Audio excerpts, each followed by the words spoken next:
friends, welcome to TechTouch channel.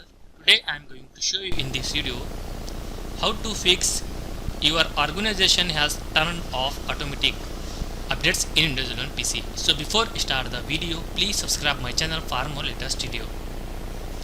Guys, if you also facing this error, then I will show you in this video how to fix this problem. First of all, you have to go edit group policy. You can see here edit group policy. Then select here administrative templates, then double click on administrative templates. In this double click Windows components, then search here Windows update. You can see here Windows update, double click on this, manage and user experience, then double click on manage and user experience.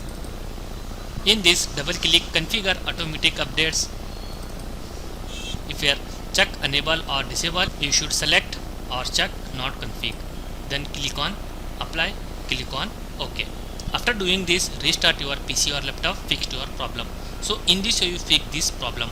Thanks for watching friends. Hope you like this video. If you like this video, please like, share and don't forget to subscribe my channel.